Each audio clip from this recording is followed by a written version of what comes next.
يا شباب، جايب لكم عرق سوس شي ابو راتب، بدي اسوي لكم اياه على الافطار. إيه لا يا زلمه، اليوم على الفطور بدنا نشرب تمر هندي. إيه قوم تعال عندي. لا حبيبي، لا حزرت، لا انت ولا هو، لا تمر هندي ولا عرق سوس.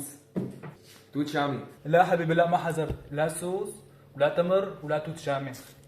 امر الدين وبس عمي، من الاخر. تنشهر المائدة السورية الرمضانية بالمشروبات الأساسية والأهم عرق سوس، أمر الدين، تمر هندي وتوت الشامي.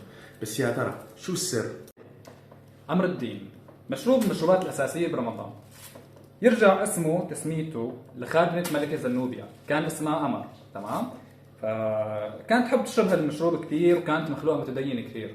فبعد ما توفت الله يرحمها الملكه زنوبيا قررت تسميه امر الدين.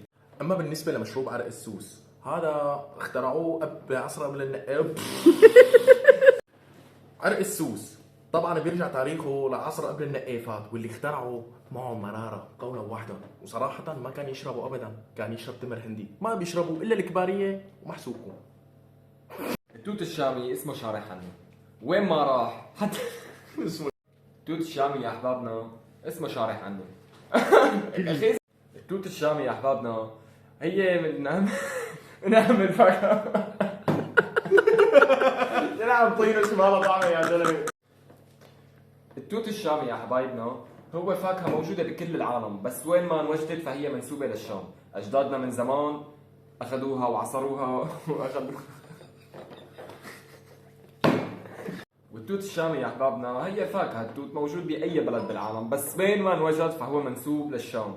اسمه التوت الشامي، اجدادنا من زمان وجدوها وعصروها وعجبتهم طعمتها، ونحن سئلنا فيها ليش ما بنعرف، صار في منها عصائر وكوكتيلات، بس هي للامانه طيبه اكثر من هيك. يعطيكم العافيه. يعني عم تحكي عن شيء انا ذات نفسي ماني مقتنع شعبولي. اما بالنسبه للتمر الهندي فاسمه تمر هندي حتى لو انت. اما بالنسبه للتمر الهندي فاسمه تمر هندي، باي مكان بيطلع بالعالم بيضل اسمه هندي، مثل الفستق حتى لو طلع بالصين بيضل اسمه فستق حلبي. وهذا المشروب من اشهر المشروبات الرمضانيه. ويا سلام، وانتو شو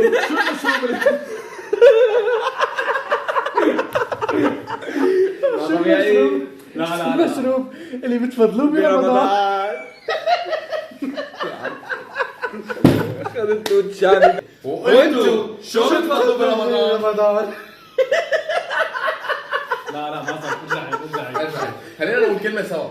وانتو شو بتفضلوا برمضان؟ رمضان